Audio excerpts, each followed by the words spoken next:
Hello pinball fans, my name is Anthony Van Winkle and it is my pleasure to introduce you to Mass Effect 2, the pinball game. Mass Effect 2 the pinball game is a one-of-a-kind handmade pinball machine inspired by the video game of the same name. It was built in a one-bedroom apartment with a compact router, a circular saw, a carpenter's square, and a tape measure. The artwork is printed on adhesive vinyl and comes from original concept art, promotional materials, and in-game screenshots. The mechanical hardware is controlled with a fast pinball platform, the lighting is run on a fade candy, and the game software is powered by the Mission Pinball Framework. Links to all of those can be found in the description of this video.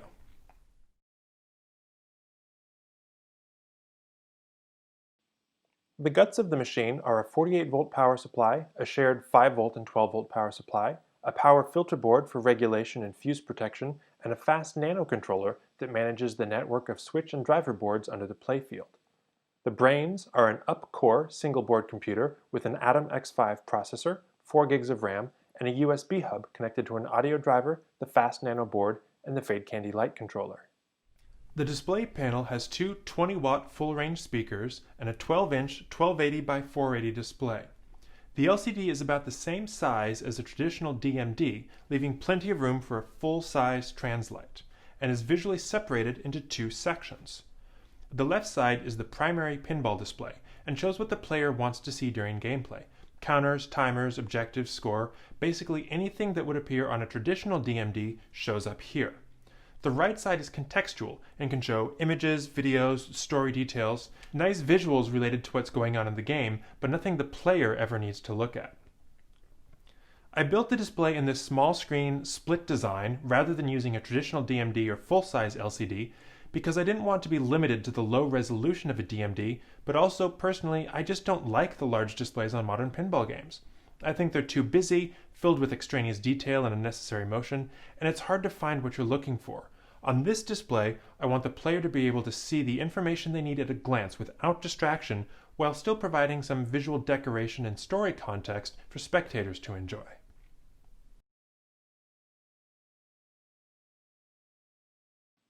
This project was originally going to be a retheme of Stern's Game of Thrones pinball machine, a deceptively complex and vastly underrated game. The Mission Pinball Framework supports modern Stern games out of the box, no modifications or extra hardware needed, so during my first year of development, I was actually playing Mass Effect pinball directly on a Game of Thrones machine. In truth, I had decided to purchase my Game of Thrones specifically because I knew I'd be able to develop on it using MPF, while also getting to play my favorite pinball game whenever I wanted. Ultimately, I decided not to ruin a perfectly good Game of Thrones, and instead built a new machine from scratch. But Mass Effect still retains the general layout that Steve Ritchie designed for Game of Thrones. There are 5 main shots with targets in between, a drop bank on the left, and a hit bank on the right. Pop bumpers at the top unlock upgrades and special powers, and a hold post on the left ramp starts the mission select mode. It's a very minimal playfield, which I love because it stays out of the way and lets the game rules provide depth and challenge. The major alteration I made from the Game of Thrones playfield is changing the Dragon kickback lane to an inner loop, which I call the airlock lane. Mass Effect is about space travel after all. Instead of a short lane that kicks the ball right back at the player, the airlock lane loops underneath the left ramp and feeds a ball lock channel. There's a dual post that holds the locked balls as captive balls, which can be hit to increase multipliers and collect some jackpots. If the lock is disabled, the post will drop and entering balls whip through back to the player.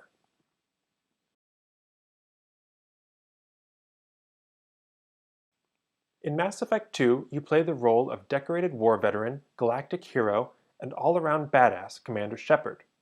Your task is to find and recruit a squad of soldiers, scientists, and mercenaries to join you on a quest to save the galaxy from an alien race known only as the Collectors. When your squad is ready, you must lead them on a one-way journey to the heart of the galactic core and destroy the Collector base, in a final mission aptly named the Suicide Mission. The core gameplay loop of Mass Effect, both the video game and the pinball game, involves unlocking and completing recruitment missions to build up your squad of heroes and anti-heroes from all across the galaxy. The 12 potential squad mates are depicted across the lower playfield, and up to 5 can be unlocked at a time. The recruitment missions all feature different gameplay and objectives, and you can choose the order you play the missions according to your preferred strategy. Recruitment missions are tracked with the progress ladder up the middle of the playfield. Available missions blink, and completed missions are solid, showing you overall progress regardless of which squad mates are recruited. If you'd like to know, though, the back box lights indicate the status of each character. During missions, the lights of the progress ladder act as a timer countdown, so you can see your time remaining at a glance without taking your eyes off the playfield. And as you progress through the recruitment missions, mini-wizard modes will unlock and be indicated by these lights beside the ladder: the disabled collector ship, a 3-phase battle against a collector ambush; the derelict reaper, with alternating tower defense and captive ball phases; the Normandy, a tense chase through the depths of your ship to escape a collector attack; and finally, the Omega 4 relay, where you can launch the suicide mission. In addition to the main story missions, all the side quests and DLC for Mass Effect 2 are also represented here in pinball form. Lock can be lit at the hit bank, and balls are locked in the airlock, with 3 balls required to start a multi-ball. Prior to the disabled collector ship mission, the multi-ball is based on the Project Overlord DLC, and you must stop a rogue VI from uploading itself to your ship and spreading across the galaxy. After the collector ship mission has been played, there's a different multi-ball based on the Arrival DLC, where you must break out of prison, crash an asteroid, and escape a supernova. Completing the drop bank collects intel on the Shadow Broker, which will unlock the 4 modes of that quest. Collecting 3 intel will start the first phase of the Shadow Broker, featuring a car chase through the sky, followed by a close combat against a teleporting villain. When those are completed, 3 more intel will start the second phase, a tower defense mode in a lightning storm, and a rapid-fire multi-ball battle against the gargantuan Shadow Broker himself. During missions, the pop bumpers unlock special class powers that Commander Shepard can use in combat, and outside of missions, the bumpers unlock N7 assignments, which are quick one-shot hurry-ups that award reputation bonuses and unlock a fun little trilogy of modes to investigate and hunt down a factory of murderous robots. The main lane shots don't just unlock recruitment missions, they also progress the Firewalker modes, which are a series of increasingly difficult multi-shot hurry-ups leading to a final multi-ball. Top lane completions award minerals to unlock research upgrades, which you can purchase anytime you visit your favorite store on the Citadel.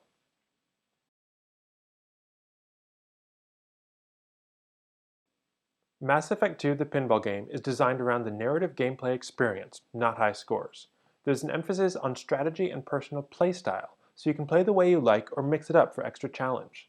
The research upgrades you can purchase allow you to choose from different bonuses like longer ball saves, faster bumper rewards, or extended timers. And these upgrades persist across games, adding an element of long-term strategy to the trade-offs you make. 6 different class-based powers can give you an extra edge during missions, such as Singularity to move targets closer downfield, Tactical Cloak to rotate the lit lane shots, or Biotic Charge to instantly spot a required shot. Each squad mate brings different talents and strengths to your squad, and not only are different squad mates eligible to be selected as specialists during different parts of the suicide mission, every squad mate you recruit has an impact on the timers, shot sequences, and emergency saves available during the suicide mission. The Mass Effect 2 pinball modes are designed to replicate the experience of the video game, so the mode conceits are built around story objectives that translate directly into pinball mechanics.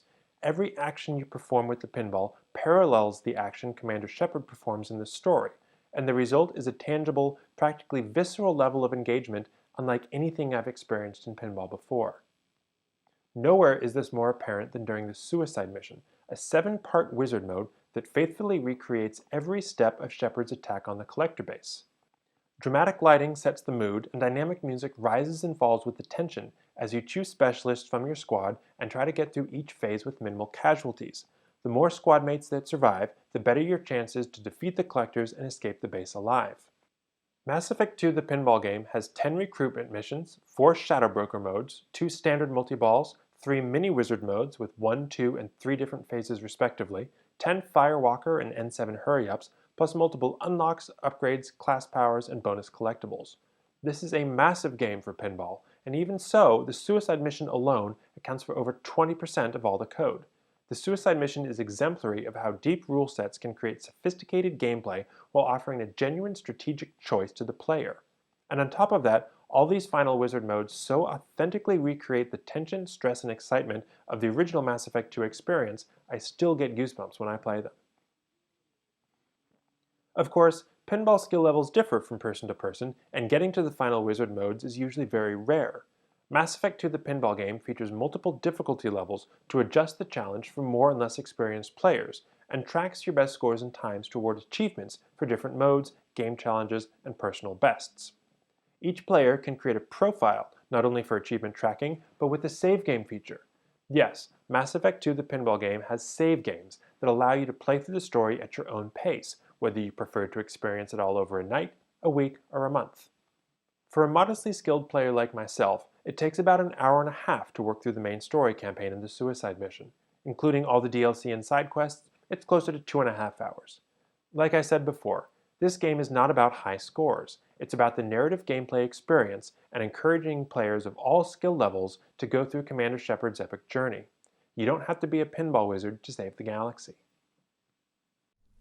Thank you all for watching this brief overview of my little project. I'll be creating more videos in the future that go into detail about the gameplay and mode conceits of Mass Effect II the pinball game, and a separate series focusing on the core concepts of pinball design theory and what we can explore and learn from narrative pinball games. You can see more at masseffectpinball.com and by following this YouTube channel. Thank you for watching.